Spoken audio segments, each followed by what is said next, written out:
we see this in our business, right? The customer has a problem. What are the tools that I have to address that problem? Not Mhm. what are the limitations I have of why I can't address that problem. Understand, hey, what's the client trying to do?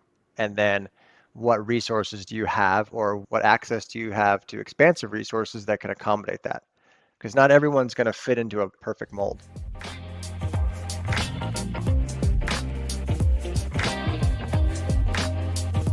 Hey, everybody, and welcome to the Incident Report presented by Quest Technology Management. I'm Paul Burke, Director of Technology Communications. Every week, I'm joined by VP of Sales and Partnerships, Adam Burke. The Incident Report brings you conversations with thought leaders, business innovators, and channel mavericks to help you stay productive and agile in a changing technology landscape. Hey, everybody, welcome back to the Incident Report. It's episode 71. I'm Paul Burke. Across from me, Adam, how are you doing? Good, Paul. Excited to be here. 'Tis the season. Coming up on the Christmas holiday. Things are gearing up and gearing down at the same time. Wrapping up Q4. New Year's is here. Planning on 2024 activities. I'm pumped. You got a week of Christmas shopping, or maybe you don't even need Christmas shopping. Are you done, or have you started? Paul, I am done in the sense that I will not be buying anything else. I'm not quite sure if I'm finished. I knocked it out earlier this year. I did a lot of online shopping, a lot of deliveries, some stashes in the closet. I'm not exactly sure. I'm not the best detail-oriented person when it comes to recording decisions and purchases. So there's a pile of stuff. I'm gonna wrap it Christmas Eve, and we'll see how it goes. How is your rap game? Horrible, horrible. Great. I'm not alone. Yeah, it looks like it's not good. It's not good. I've chosen to, and I encourage anybody to do this. If you're not good at rapping, you have a couple options. Either you're a mediocre rapper, or you lean heavy into the bad rapping, like so bad that it becomes like its own art form. It pushes through mediocrity and bad, a transcendent, horrible rap job. Have you ever tried that? Haven't tried that. I tend to go with the bags and the tissue paper. My tissue paper and bag game is pretty strong. It's a pretty strong move. You just have to wrap the present once in tissue paper, and then you do the quick up Mm-hmm. down with the for those of you who aren't watching the video right now, it's a quick motion of the hands that snaps it. You snap it. You gotta get a good snap, and Yeah. you put that little tissue paper in the bag, and you're squared away. You're squared away. It looks professional. As far as bows or ribbons tying the handles of the bag together, no, No, no, that's not good. that's too much. Yeah, that's Yeah. too much. You got options. Go bag, or just go so bad it becomes beautiful. But we're we're more than just talking wrapping gifts here. We talk things happening in the channel, information you need to know. And for those of you who are just joining us, we usually don't talk about wrapping and things like that. We do like to rap about things going on in the channel, what we see, what's Ooh, happening. And then usually we grab a couple articles, what's happening in the news, what's being pushed out there in the zeitgeist of the channel, if you will, SAT word. hmm So we're looking forward to chatting about it today. One thing that caught my eye, Paul, clicked on CRN and I saw how one MSP grew to 24 million by eliminating the efficiency focused fixed fee model. And I was like, huh, that seems interesting. If you have that article pulled up, Paul, or you want to let us know who Yep. crafted this gem. Again, if you want to read the articles, check out the link will be in the description. So this is how one MSP grew to 24 million by eliminating the efficiency focused fixed fee model. Since January 2014, Success Computer Consulting has added a new customer each month. The model's success follows is the theory of constraints, which I will be completely honest, I had never heard of. So before this podcast, did some research, feel like I've up to speed now on this thing. The theory of constraints has allowed the company to grow 10 to 20% every year, and that has led to a 24 million organically grown MSP with just under 100 employees. Went to a theory of constraints. Adam, what are your thoughts on that? Let's first get a definition of theory of constraints. And Paul, you give a great layman's term summary. What is the constraints model at a high level? If you had to jot down a quick response on an exam, what would you say it is? If my research is correct, the theory of the constraints came out of a book called The Goal. And there are three restraints that are possible. One is throughput, One is operational expense, and the third is inventory. After that, Adam, it gets a little fuzzy. Help me out here.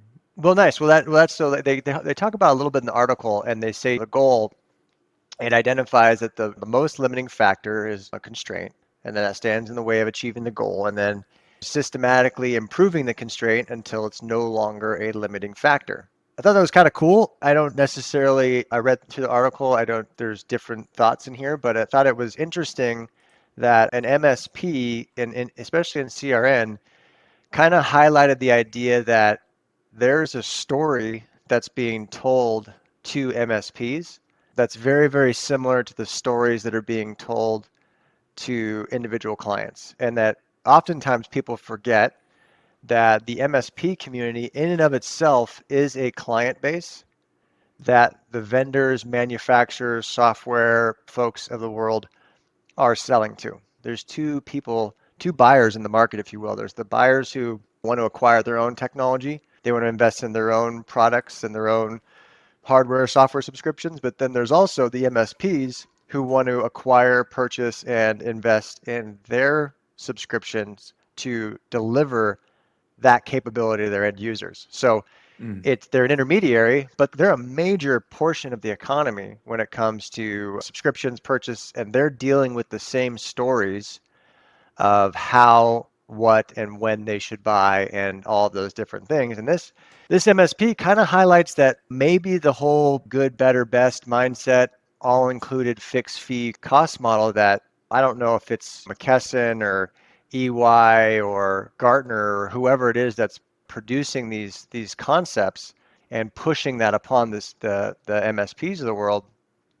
The gentlemen in the article here, the owners of MSP that's being discussed, are very, very kind in saying, I don't think the rest of the market's wrong, but this has worked for us. I thought that was interesting. One of the things I really loved was the quote by the vice president who said, "You're doing everything to make the customer the hero instead of you being the hero. How you're seeing the world can radically change how you approach customers." I thought it was a really interesting way of looking at things. Yeah, that's an interesting dynamic, and also is going to kind of set you up for, okay, the customer has a problem, and we see this in our business, right? The customer has a problem. What are the tools that I have to address that problem? Not Hmm. what are the limitations I have of why I can't address that problem. I'd love to help you with XYZ challenge, but I only have 5 people on the bench, so I can't address that. That's kind of the mindset of the all-included model, right? Like, hey, I'd love to Hmm. take on that incremental customer, but in order to take on the incremental customer, I have to hire another engineer. No, no, no, no. Don't worry about that all-in concept. Understand, hey, what's the client trying to do, and then what resources do you have, or what access do you have to expansive resources that can accommodate that? Because not everyone's going to fit into a perfect mold. They think efficiency is a bad word because it leads to technician burnout. And so they focus on productivity and flow. What did you think of the idea of efficiency being a bad word? The idea of efficiency is, and the idea of getting the most resources out of a limited set. It's kind of that scarcity mindset. Like, I have this many acorns and I gotta save this amount of acorns for the winter or I'm gonna die kind of concept is like it's a limiting factor. But being efficient is, even what they're saying is, they're not using a word, but they're finding a new way to deliver efficient outcomes. But the Hmm. idea of cramming as much as you can onto a fixed labor force is that it absolutely will burn people out.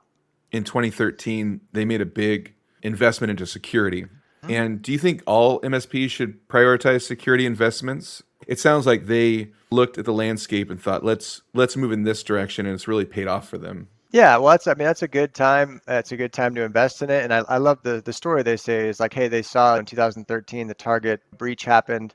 Their headquarters is a few miles away from that location, their environment. So making that investment to stand up a security operations practice is, I think, was great timing on their behalf. Kind of coincides pretty similar with Quest, our kind of when we invested and continue to invest in security practices, but managed service providers are a target in themselves. So in the sense that we talked about how they're a client in and of themselves, they're also a high value target for bad actors because They have the keys to the kingdom, the administrative credentials, the access, the remote connectivity to hundreds of users, if not thousands of users, right? So if you're a bad actor and you're like, okay, where am I going to spend my time and who am I going to try to extort for money?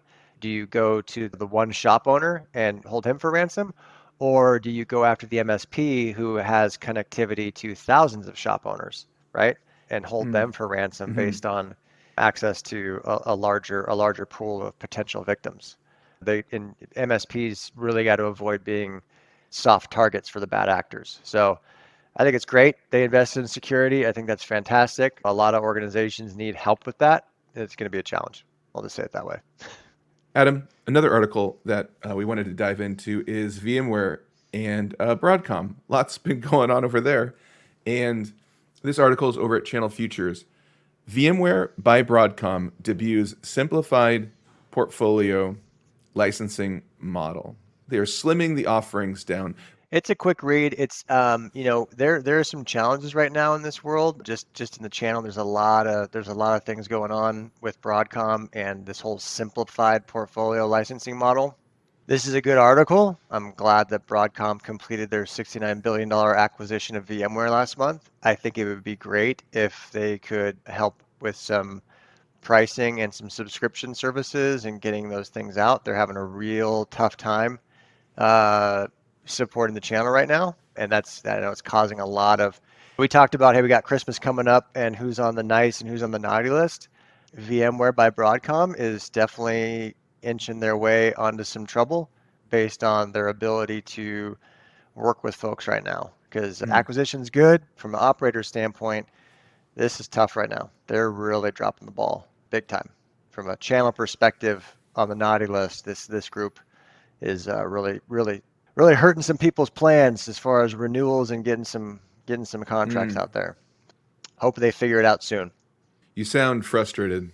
Well, I got a customer right now hasn't been able to get a renewal quote for over a month, and it's been a little bit tough for him, and that's no fun. There's really no reason this day and age that people can't get a simple renewal squared away. But onwards and upwards, digital transformation. I'm sure there are a lot of thought leaders and innovative folks wearing nice loafers who can help figure this out. But hopefully they get somebody in there who can actually get something done. It's great when acquisitions happen. It's exciting, and I know it's a big deal, and everyone's happy. But people got to operate their businesses, and VMware is a critical component to a lot of people's environments. I mean, a lot of people are build their data center operations and their systems administration and their server environments, and it runs a ton of things. So you got to Mm. get that wire tight. I mean, no disrespect, but get it done. I think you raise a great issue. A month is a very long time not to get a quote. Thanks for sharing that. Yeah. So, Adam, anything coming up? I mean, the holidays are right here. What are you excited about? What are you looking forward to? The holidays are coming up. We got Christmas and New Year's. Really excited about that. 2024, I think, is going to be a great opportunity to continue to grow partnerships in our channel. We're seeing one of the biggest areas of like simplicity that people are taking advantage of. A simple effort, but it's a very important one. Is just being active and proactive and intentional in checking and providing checkups on your cybersecurity environments. So we talked about this at our operations meeting. We talked about this in our board meeting. It's a really intentional area of focus for Quest in cybersecurity checkups, not necessarily the latest and greatest technology or the bleeding edge new product or next generation or artificial intelligence. Paul, we got almost all the way through this entire podcast without saying artificial intelligence AI, but I had to blow it. Not necessarily that is the most key point, but getting the basics right and providing checkups is going to be critical focus going into 2024 and the year ahead for us. So we're kind of shouting from the rooftops everywhere we can. You got to check up your key systems. We're providing, what I'm really excited about is we just finished up a 6-part boot camp series for our partners around different areas of focus, one of them being assessments and checkups and helping clients understand where they are on the kind of on the cybersecurity battlefield, if you will. So that's really a big focus of ours. Excited about developing that practice and that muscle That was a memory for our partners. Great series. So we'll include a link too if anybody wants to check that out. Yeah, that series was good, and it really just kind of, one of the challenges of being an organization that has a lot of different things to offer is you hear it all the time. Didn't know you guys did that. Didn't know you guys did that. So we're taking that to heart, and I think not overcomplicating it. We're just trying to communicate as common in as common language as we can. This is what we do. This is how we can help, and just kind of get down to the tactical level of here's areas that people could focus on to really improve their security or their operations. So that's where we're going to continue to intentionally focus on in our partner community going into 2024. I'm fired up about it. I'm excited about the opportunities that are coming from it, and yeah, it's gonna be a great year. But it's just another day. Keep on going. I love it. Everybody out there, thank you for joining us today. Adam, thank you for breaking all this information down, helping us understand what's going on in the channel. And we will see you next week. See you next week, everybody. Thank you.